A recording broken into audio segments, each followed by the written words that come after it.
Welcome everyone to the Better Love Movement podcast, where you will finally learn how to intentionally do dating and relationships right. My name is Anita Stoudemire, and I'm a licensed professional therapist and your personal love mentor. I've worked with thousands of singles and couples, giving them the skills needed to attract and keep the amazing love they desire. It's my heart's work to help people to get the skills needed to not only become the very best versions of themselves, but to help them grow and evolve emotionally and relationally. You can absolutely have the romantic relationship of your dreams. Come and let me show you how.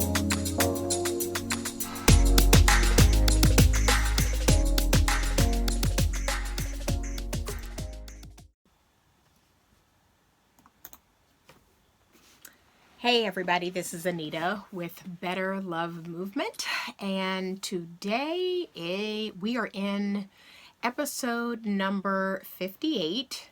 It is entitled The Comprehensive Masculine Man. And I actually was given this content idea by a man who was going back and forth with me on YouTube with regards to another YouTube video that I guess we were both watching and commenting on, and I have so much to say on this topic, but I thought it was really interesting that in the process of just talking back and forth, via chat with this person, that it really became apparent to me that it's time that I do a podcast episode for the guys. And it's not that I have never. If you go back into the vault, there have been a couple of episodes that I've done specifically for the guys. And I said, you know what though? I'm overdue. It's time for me to do another podcast episode for the guys. So here is my announcement. I primarily work with women. I have on occasion, which is even surprising to me, I have on occasion worked with men, worked with millennial age men. They're usually between like 23 and 30, 31. I have worked with them as a counselor, as a therapist, and then also as a coach.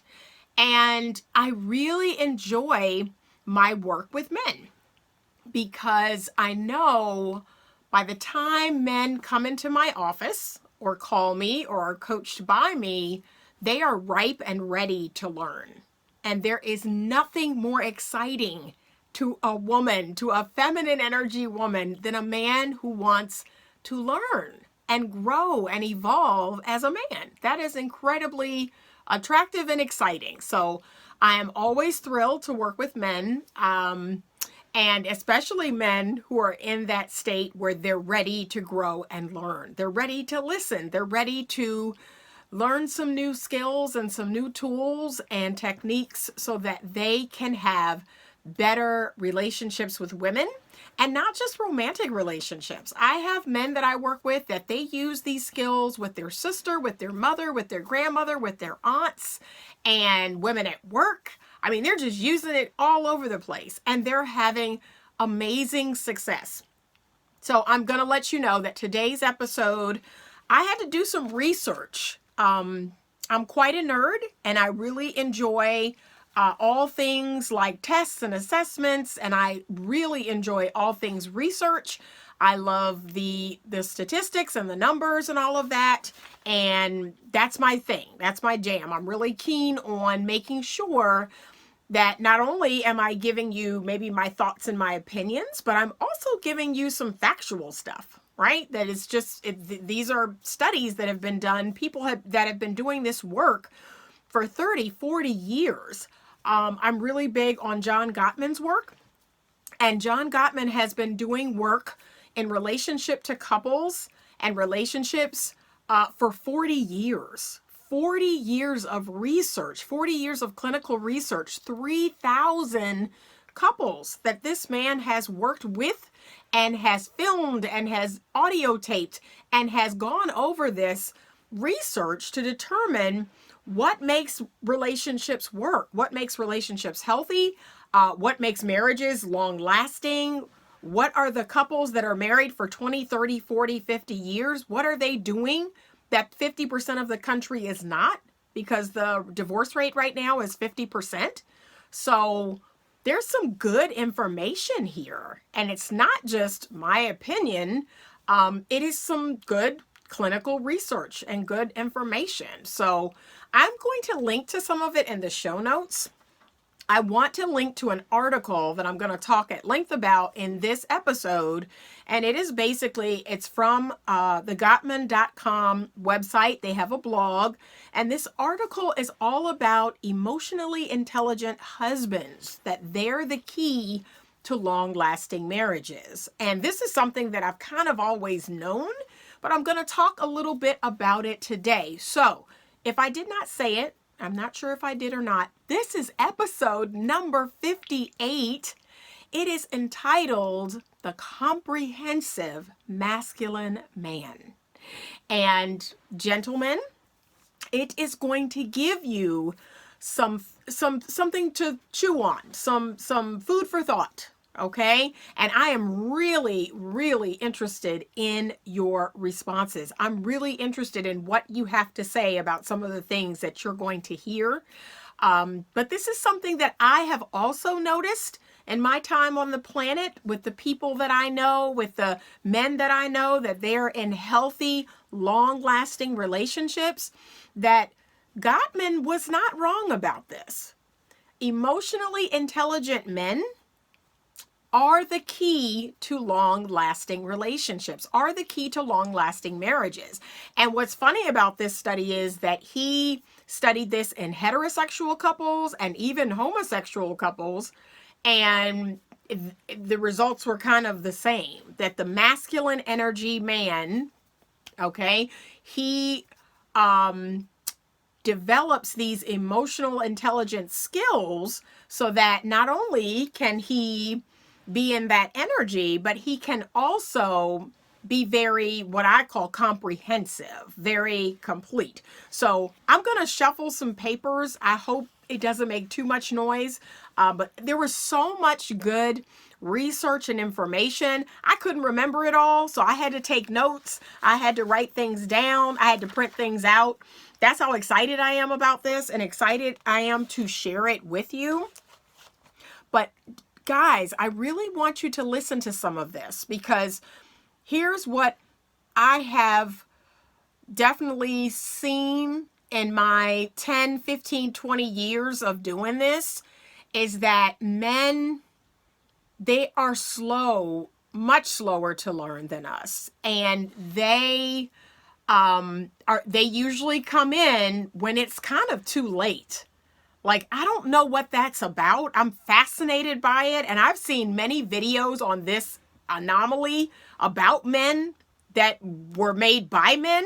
Like, why are men not completely and fully aware of what's happening in their relationship until it blows up? Like, what is that about? I don't get it. I don't understand it, but I know it's a thing. And I've experienced it in my relationships where, okay, you're talking to them, you're trying to express, hey, there's this thing, there's this issue, I'm not happy, this is happening, there's this, there's that. And the whole time, it's as if you're not saying anything, you're not doing anything, nothing is happening. But when you leave, when you go about your business, then it's like you have their full attention. I don't understand that. I don't know what that's about. That's an anomaly to me of the male brain. I don't get it. And so many of my friends, so many colleagues say, they know, it's not that they're slow or, they don't know what's happening. They don't understand. That's what it appears like. It appears like they don't know. So I don't get that, but I know this, that when a man comes to see me or calls me or we're working together, he's at the end of his rope, okay? His woman is out the door, or 1 foot out the door, or very disinterested, or just isn't trying to hear anything he's saying. His woman is all the way over it. And now He's waking up and he's ready to do something. He's ready to grow and change. And so a lot of times it's too late. It's too late. I was actually going to title this episode, Men, if you maintain your relationship like you maintain your car. I mean, you all would have amazing relationships. You all would have happy, healthy, long-lasting relationships. And men definitely need to be more proactive in their relationship.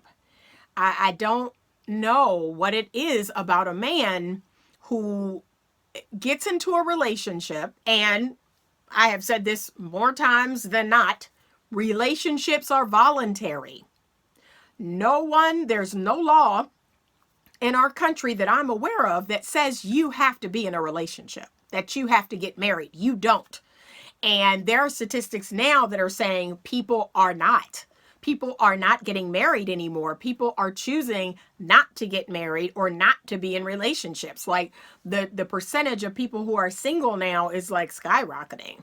So I want to take that a little bit further and say, not only do you not have to get married, you do not have to be in a committed relationship, you do not have to involve another person, period, in your life and situation if you don't want to. Like, you can go to school, get a degree, you can get a job or a career, you can live alone, you can go to work, you can throw yourself in your work and be very passionate about that, or your causes or your hobbies or your interests. You don't have to have a close romantic relationship at all. You don't have to have friends. I mean, most of us don't do that, but all this is voluntary. These are all things you're choosing.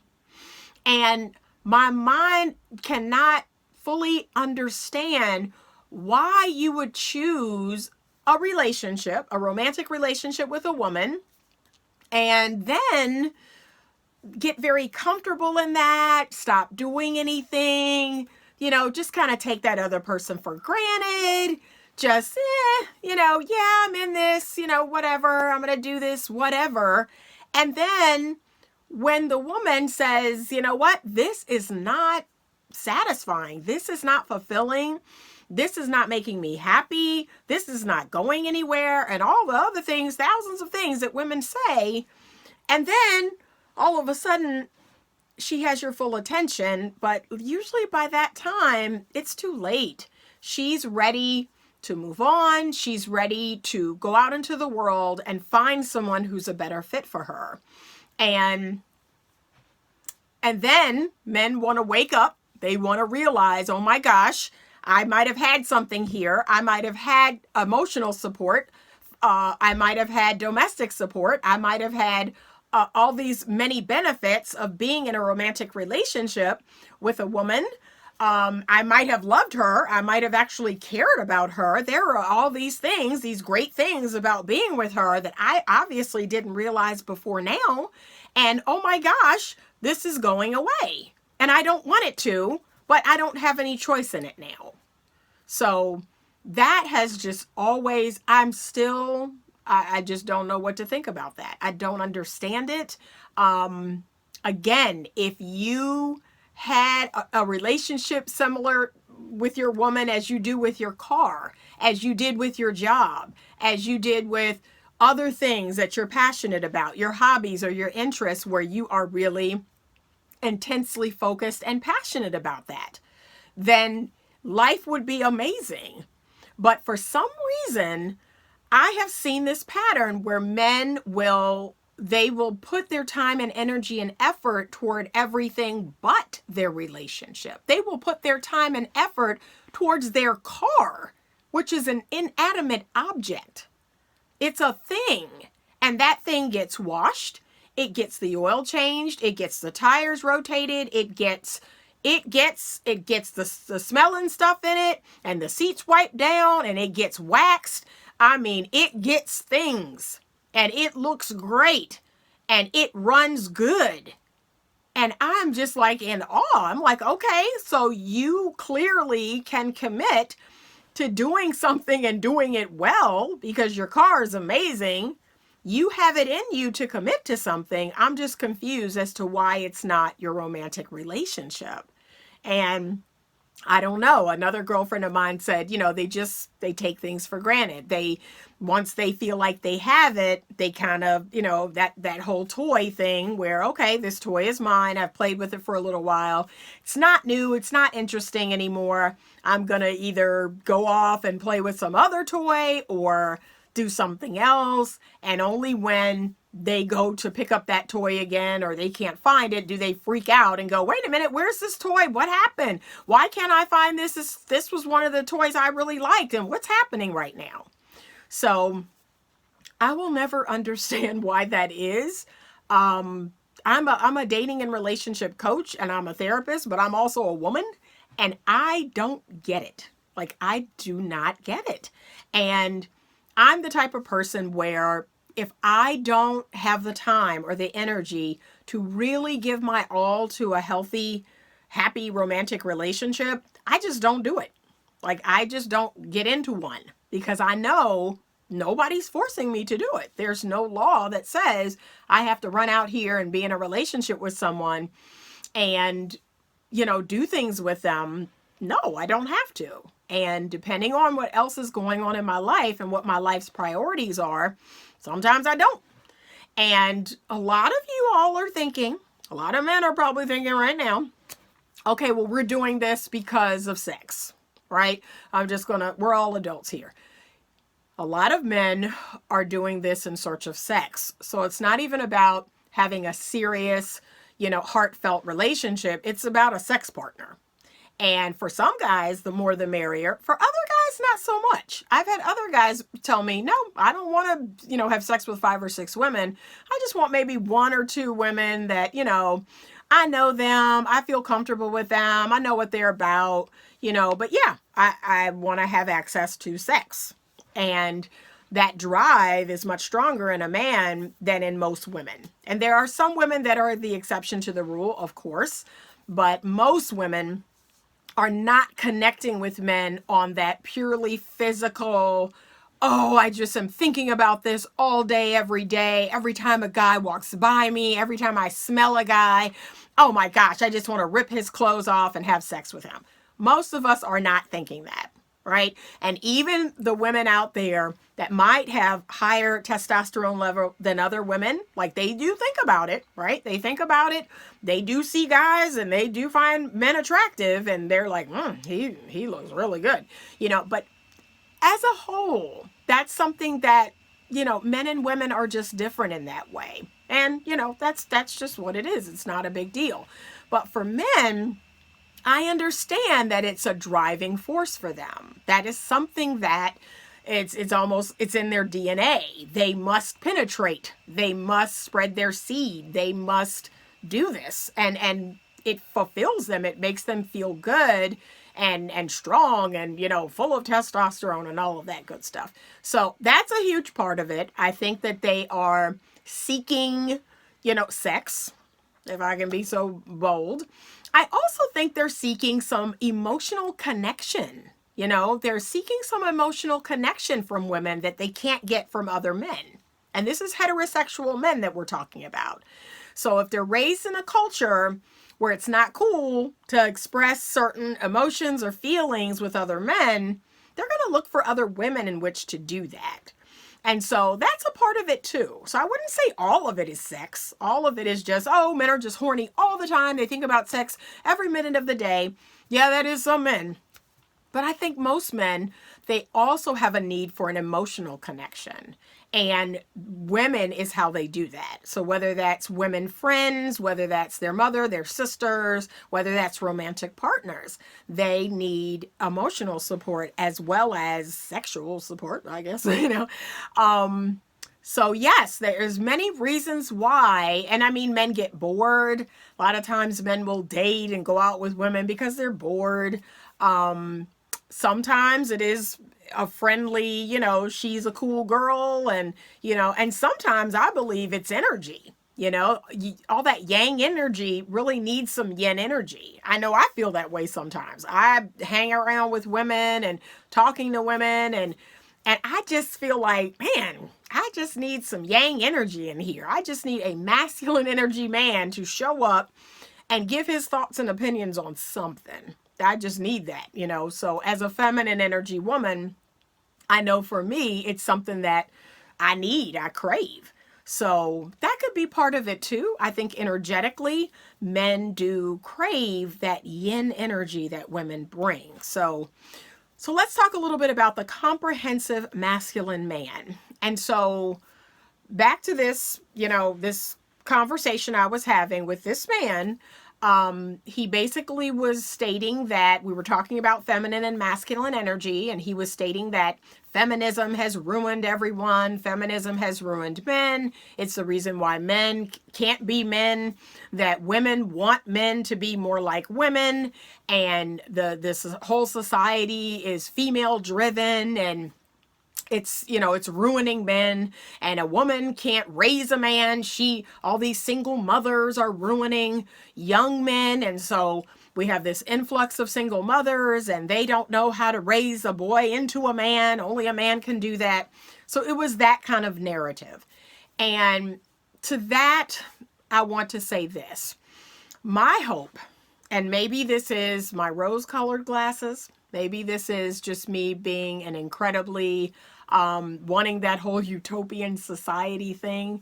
But my hope is that now that we are recognizing that men do not have a good, healthy space in which to express themselves, in which to express all of their emotions. Do you know there are only 2 emotions in our culture that men are safe to express? Like, there are 2 emotions that culturally, the culture is like, yeah, that's awesome. One of those emotions is anger. We see men acting out, being aggressive, being angry. And that's cool. That's what it is, right? Men get pissed. Men get angry. And we assume that's what it is. That's what men do. Yeah, get mad, get angry. The other emotion is lust. Lust. So if a man is lusting, if he is lusting after a woman, if he is lusting after someone else's car, if he is lusting after money, if he is lusting after success, we're like, yeah, that's it. Get your bag, get your success, climb that mountain, do what you have to do, grind, or whatever it is. The culture fully and completely accepts that and encourages that. But that's it. So my question to you is, what happens when a man is sad? What happens when a man is afraid? What happens when a man is frustrated or confused or just hopeless? What happens when a man is depressed? What happens when a man is anxious? And here's the thing. You may be a man, but you're a human. We all are. And I believe the way we were designed, the way God designed us, multifaceted. There's many different parts and sides to all of us. And it just seems so limiting to me that a man would have to only be relegated to these 2 emotions. That is insane. I don't want to live in that world where a man can only express these 2 emotions and that's considered okay. So God forbid if a man's child dies, that he is to be strong, and he may be angry about it, right? He can be angry about it, but he can't be sad about it. He can't be devastated. He can't feel completely and utterly crushed about it. Because where would he go? What would he do? Like, how would he manage that? So that's not comprehensive masculine manhood to me. It states that a man in his masculinity can be strong, can be a provider and a protector, but a man can also express his emotions when it is safe to do so with people that it is safe to do so with. And I want to believe that is his romantic partner, his wife, that is his mother, or another female family member, someone that is safe, his grandmother, his aunt, his sister. And those are safe spaces in which he can express all of his emotions. He can receive support. He can receive validation, and he can be heard. And it's safe to do that. But in our culture today, there's this idea of the stoic man, that he has to take it on the chin. He cannot show any emotion. He has to be the strong one, and women can cry and be upset and all of that. Women are more emotional. That's what this man was saying, that yes, women are allowed to be emotional. Men are logical, and they should be logical. They should not be emotional. They should not act on feelings. Okay? And what are they to do with these feelings? Because they have feelings. And I believe that deep down inside, men are actually more sensitive than women. They hold on to their pain and their fears and their anger more so than women. I can't tell you how many men I've worked with where when we really get into it, there are relationships that they've had 5, 10, 15 years ago that they still feel some kind of way about. We're still processing through that. And they have really held on to that. So, whereas I believe women, I mean, yeah, we get done wrong, we feel some kind of way, but for the most part, I think women are a little more resilient in that area. And don't get me wrong, there's some women out here that are bitter. Okay, that's a whole nother podcast episode. I'm going to do that one too. Bitter women that, seriously, you got to heal. You've got to heal. But okay, I digress. That's another podcast episode. But for the most part, I know for me, I've had a 10, 11 great loves, 12 great loves in my life where, okay, it did not work out. My heart was hurt. I felt, bad and sad and all of that. And then, as my grandmother says, that next bus came along. Didn't take long. I got on it. I saw where it was going, and that cycle kind of repeated itself. It was like, okay, that didn't work out. What's the lesson from it? What can I learn from it? And I go on. I keep going. I forgive people. I tell everyone that is the reason why I look so young, is because I forgive people. Forgive people. It's not even about them. It's about you. So, yeah, I think women bounce back a little bit better. But deep down inside, men have yin souls. And outside of them is their yang body. That's what you see. Women, on the other hand, we have yin bodies. Our bodies are sexy and sensual. Women are truly the sexier sex. Okay, that's why there's a whole billion-dollar porn industry based on women's bodies. Because, oh my gosh, I mean, look at us. I mean, we're amazing. Everything about our body is like hot, is a turn on. But yet inside, women have yang souls. They're very strong. And this explains why a woman can push an 8-pound baby out of her body, and just carry 10 children, have 10 children and take care of them and just do what she needs to do. And think about it.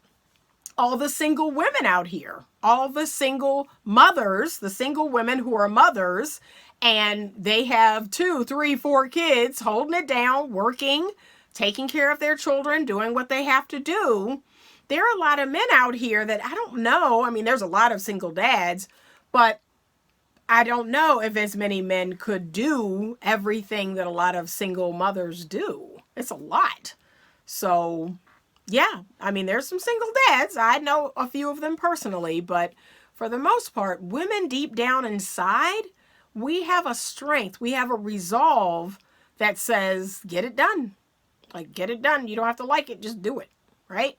But I have seen this. I have seen how different men and women really are, and how they process their pain, how they manage relationships, and just all the different facets of relationships. But here's what I want to say about this. The comprehensive man, he is kind of like a Renaissance man, right? He knows how to do a lot. And I want to personally encourage men and women to become comprehensive, to learn how to do a little bit of everything, right? So for me, that looks like my dad teaching me how to shoot a gun, teaching me how to fix things, use a drill, use a hammer and nails, teaching me how to paint and how to do drywall and all of that. But it also looks like my mother teaching me how to cook, how to clean, how to take care of children, and how to take care of animals, and, you know, a lot of other domestic things. I love cooking. I just finished baking a bunch of stuff before doing this podcast because we have a dessert function tomorrow. So I had to bake a bunch of cakes and pies and different things. And I love cooking. Cooking is love. But I can also take out the toilet and put in a new one. I can also switch out a light fixture. I can also clean out the gutters, cut the grass, trim. I can also blow the leaves. I can also, I can keep going. So I know how to do a lot of things. And I don't enjoy all of them, but in the relationship, I, as a feminine energy woman, if I were in a relationship with a masculine energy man, what that looks like is we both come to the table and we sit down and we decide, okay, this is the role in which I'd like to take on. These are the things that I will do in that role. And I will then say, well, this is the role I'd like to take on. And these are the things I'd like to do within that role. And let's say there are things in the middle that neither one of us really enjoys. We could come up with some sort of agreement or contract about that. And once we sit down, once we agree, once we communicate, once we shake hands or we sign that contract or however we do it, verbal agreement or whatever, that's it. So I, as a feminine energy woman, may say, well, I'll do 90% of the cooking because that's what I really enjoy. I'm good at it and I enjoy it. And I don't have a problem doing it. And if he says, well, I'll do 90% of the outside work or keeping the cars clean and making sure the oil is changed and taking them in for service. And I'll do, and then I keep going, I'll do this. And he says, well, I'll do that, And I want you to understand something. There are men who enjoy cooking. They enjoy doing most of the cooking. They're good at cooking. And if that is the agreement that you and he come up with, I don't have a problem with it. I just want you all to communicate and come up with something that you can both live with. That's it. But if he's cool with doing most of the cooking and you do something else, most of the laundry or most of the cleaning or whatever, that's for you all to agree upon. And then that's it. That's the role that you're in. And here's what I would say is only when a person cannot fulfill their role. So if I decided to do all the cooking, and let's say I had to have surgery and I had to be bedridden for a week, then my partner, my masculine energy man, I would say, honey, I'm not going to be able to cook for about a week. And so that's something that I will need you to adapt. I'll need you to pick up and kind of figure out what that's going to look like for our family. And again, we communicate that. And he, of course, says, of course, babe, I got it. My God, you're having surgery. You're going to be laying down in the bed trying to recuperate. I got it. I'm going to take care of that. I'm going to take on that role because at this time, that's not something that you can do. And so being able to adapt is so crucial in healthy relationships. People who are rigidly attached to their roles, people who are like, you do this, I do that. No one ever switches over into the other person's lane ever. And that's just what it is. That's just what we have to do for the rest of our lives. That's not realistic because things are going to happen. People are going to get sick. Things are going to happen. And if my guy breaks his leg at work and he can't mow the grass, I'm going to get out there and mow the grass, or I'm going to pay somebody to mow the grass. I'm going to make it happen. And that's something that he and I are going to communicate about. Hey, you can't get out there and mow the grass or trim or blow the leaves. We either can hire someone or I can do it. Like, I know how to do it and I can do it. And that's not a big deal. But that's what I'm talking about. I want to see that comprehensiveness, that completeness for men, for masculine energy men, so that they're not so rigid where they say, I cannot change my children's diapers. I cannot bathe my children. I cannot cook anything. I cannot wash anything. I cannot clean anything. I'm the masculine man. I'm providing and protecting. I'm going out here and working and bringing home the bacon, and I want you to fry it up. That is being incredibly rigid. While yes, as if that is the agreed upon roles, I don't have any problem with that. But I also want you to be able to adapt, because there will be times in life where you will have to. That is so, so crucially important. So briefly, let me tell you about what Guttman says about the emotionally intelligent husband. So he says, the husband who lacks emotional intelligence rejects his partner's influence because he typically fears a loss of power. This is so, so crucial. Most men who want to rule their home with an iron fist, it's because of that fear of a loss of power.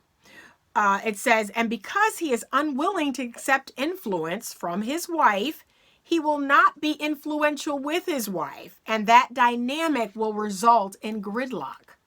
So think about it like this.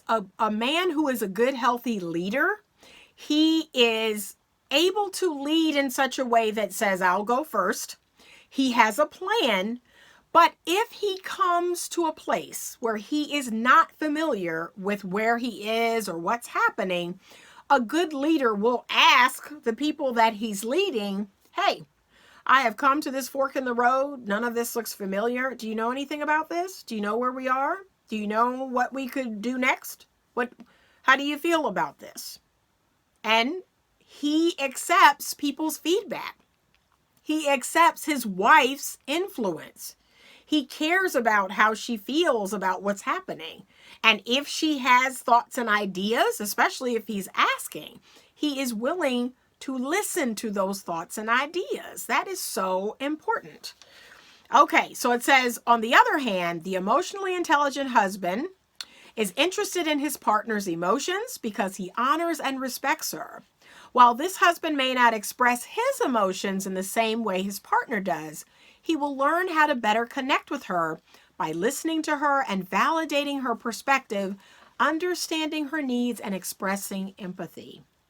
I have seen relationships where the husband had good, healthy emotional intelligence, and it is amazing. It is like a beautiful dance where he is open and receptive in that moment to his wife's influence. And he takes it in, he mulls it over, and he recognizes, wow, this is a really great idea. I didn't think of it. And I think we should do this. This is a wonderful idea. But at the same time, he has thoughts and ideas of his own. So it's not like he's getting all of his thoughts and ideas from his wife. He has his own plan. He has his thoughts and ideas, but he asks for her opinions or thoughts about it. Like, he asks her how she feels about it. And he listens. He actually cares. That to me is a brilliant man. A man who, when his woman comes to him and says, I'm not happy, things are not progressing between us, or things have gotten stale, or I really miss going out on dates with you. I really miss us going on trips together and doing things together. The man who ignores that, who acts like he didn't hear it, or who does one date and thinks that one date is going to make it all okay and goes back to doing the same thing, it's up the road for him. I'm just going to be honest with you. It's up the road for you. You are not either going to be happy in the relationship you're in, and that's if your woman stays.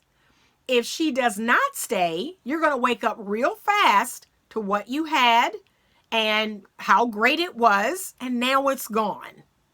So do more than just, okay, yeah, we'll go out this weekend and that's it.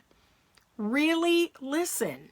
Listen to hear and understand and apply some of the things, or go and find solutions yourself. Even if she doesn't have the thought or the solution, you go and figure out, wow, what's the solution here? Because she is not really happy. We're not connected. We're not spending any time together. We're not doing anything together. What can I do to help this, be more connected, more loving, more fulfilling? What can I do? And be proactive. Be proactive. So the study says that his relationship, his sex life, and overall happiness will be far greater than the man who lacks emotional intelligence. The emotionally intelligent husband can also be a more supportive and empathetic father because he is not afraid of expressing and identifying emotions. He and his partner can teach their children to understand and respect their emotions, and they will validate their children's emotions. That's how you accept influence. If you want to have a happy and stable marriage, make your commitment to your partner stronger than your commitment to winning. Okay? And that's basically, men get into this prideful state where it's all about my way or the highway, or I just want to win. I just want what I want. That is a dangerous land to live in. When you start making it about your selfish wants and needs, oh man, okay, it's going to be about you, all right. It's going to be all about you when you're sitting there all alone.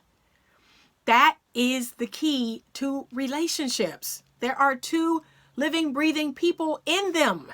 You must consider the other person. I am always bewildered by this. Why a person would get into a relationship with another living, breathing human being and just want what they want. It's all about them. It's all about getting their needs met. What do I need? What do I want? Where do I want to go? Where don't I want to go? I don't want to do this. I want to go here. And it's never a consideration about the other person. I am just, my mind is blown on that one. I just don't understand it. And if that is truly how you want to be, how you want to move, don't include another person. Like, don't get a dog, don't get a cat, don't get a woman, okay? Get a motorcycle or get a fancy car, get a nice apartment, and work and do your other stuff that you do, your sports, go to the sports bar, have a beer, go home, sit there, watch Netflix. That's it. That's your life. And guess what? Men do that. There are some people who do that. And that way, no one else is getting hurt in this fray. No one else is getting their feelings hurt or not getting their needs met. You can do that. And just understand, but don't have any kids, don't get married, don't have a girlfriend, don't have a pet, don't be responsible to anything but you. If that's how you really feel, if it's all about you, then be with you. Be with you. Meet your own needs. Meet your own sexual needs. Most men are not going to do that, which I find fascinating because I'm like, wow, if it's all about the orgasm, I mean, you can have an orgasm by yourself, but I guess that's not as much fun. Okay? But if you want to be with another person and that you're not paying to sleep with, okay? You have to consider them. You have to consider their wants, needs, and desires. And you want your wants, needs, and desires. It should be reciprocal. You both should get some of what you want. And I don't know how else to say that. But here's what I believe. I believe that men want connection just like we do. They want to open up. They want to be truly vulnerable with the right person, with the right woman. And they want to feel deeply connected to their person. They want to feel like that person gets them. And women want this too. I think we all want it. That's why there's this epidemic of loneliness. That's why people are more depressed than ever, more anxious than ever. They don't feel like they're enough. You know, that's an epidemic, that I am not enough. I'm not good enough. I'm not smart enough. I'm not rich enough. I'm not skinny enough. I'm not enough. And I believe men suffer from this too. And we're not headed in the right direction. If we keep going down the path that we're going, I am fearful. I am afraid of where this is going to lead us. So I hope there are men out there that are listening to this and they're really taking to heart what I'm saying. I believe that just like we women, that you all have been hurt, bad things have happened, and I really encourage you, take time, get professional help if you need it, but really process through all of these emotions, everything that's happened, big and small, from childhood to being a teenager to college and beyond. Process through all of these thoughts and feelings and move forward in a healthy way. One of the things I love about the brain and about being a human being is we can change. We can change. Our brains can be rewired. Our brains can be changed. And do I think it's easy? Do I think it's going to happen at the snap of a finger? No, but it can happen. And if you want to make it happen, you can make it happen. This is a really great quote by Tony Robbins. I love this quote. I would love to write an entire book on this. But he says, the story we tell ourselves protects us from pain. It gives us a reason why it's not our fault or that it's going to be okay in the future. But the story that protects you also imprisons you. It keeps you from changing your life. So while we all have a story, something happened to all of us. It's that story, though, that we have to say to ourselves, is that helping me? Is that helping me to move forward? Is that helping me to be better?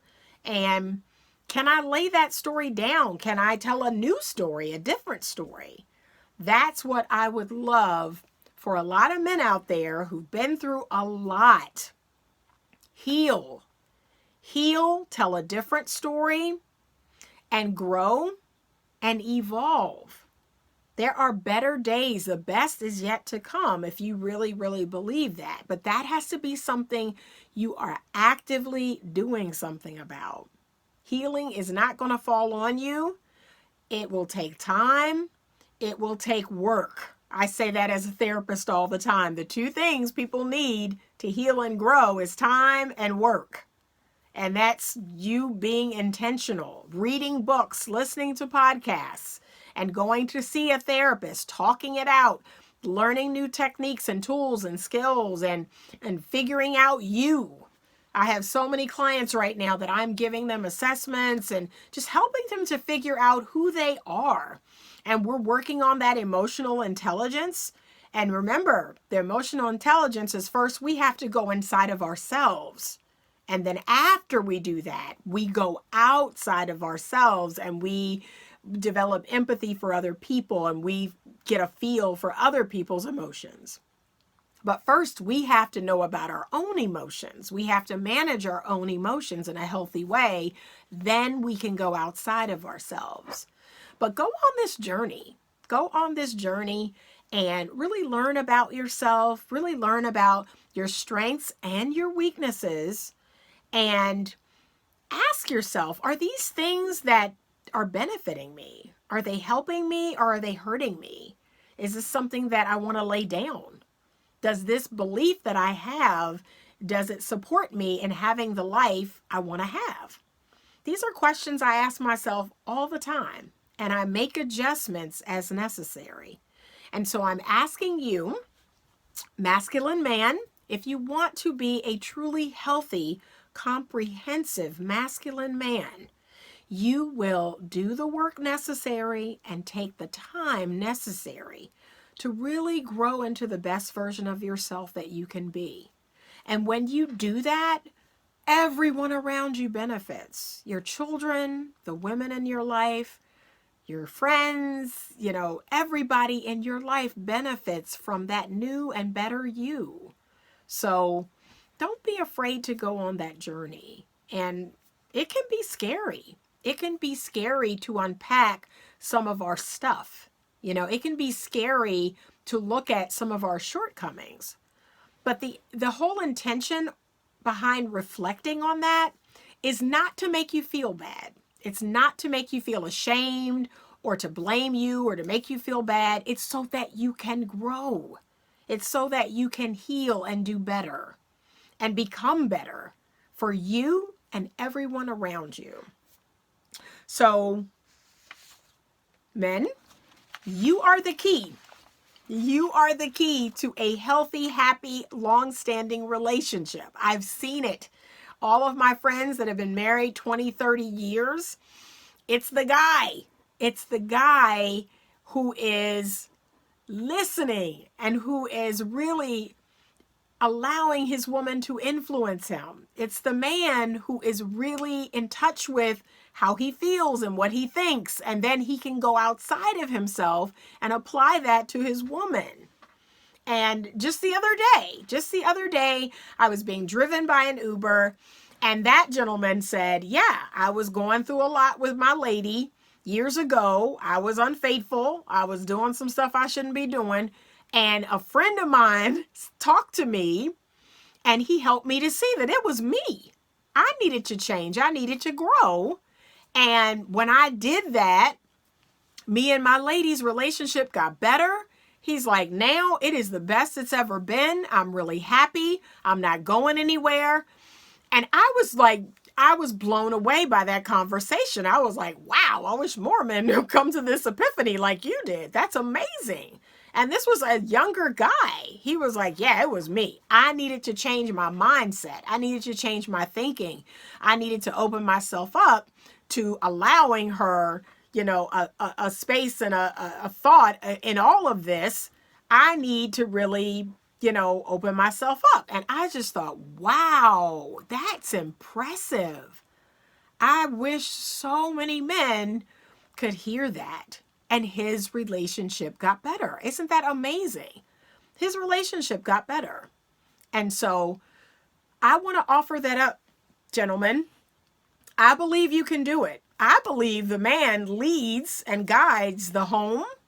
I, as a feminine energy woman, am totally cool with that. I lean back. I allow you to lead and to guide and direct. And I trust that, if I make a great choice, that my man in all his wisdom will lead and guide and correct all of us to something amazing. That's the key for all my ladies that are listening. You must choose a man you respect. You must choose a man that you trust. And then it's easy to submit to him. It is easy to lean back because you're like, you got this, right? Let me know if you need me. And that's it. And when he lets me know, hey, I need you, I need your input in this, I'm right there. Other than that, hey, let me know. I know you got this. I trust you. I trust your judgment in this. And so that's going to take a lot of work on your part, though. That is going to take a lot of work on your part to be ready to receive a feminine energy woman like that. To receive a woman who will lean back, who will allow you to lead and guide the family because she trusts you, she respects you, and she believes in you. But you've got to do your part. You've got to step up. You've got to go inside of yourself and heal those broken parts of you, and then accept influence, okay? Be open to the influence of your woman who wants what you want, wants good things for you all in the family, okay? And together, you all are stronger together. You're so much stronger together. So I hope this has been helpful. I can talk about this for hours, and unfortunately, I don't have hours because I still got more baking to do. I still got more stuff to do. But thank you so much for being here and being a part of this episode. I am super excited because this week, I am actually recording this the day before Thanksgiving, and we're having a big Thanksgiving Day and Black Friday and Cyber Monday sale. So I hope you all are going to check it out. If you follow me on social media at Better Love Movement, on Facebook at Better Love Movement, check out the sale. 60% off of all the digital products that we have. And then on Cyber Monday, 25% off of t-shirts. I mean, it will never get this low again. So I hope you all are checking it out. I cannot wait. I'm super excited. And then I have the new course that is coming out at the first of the year. So I'm super excited about that. I need to start getting people revved up for that too. But thank you so much for joining me today on the podcast. And remember to stay open to love.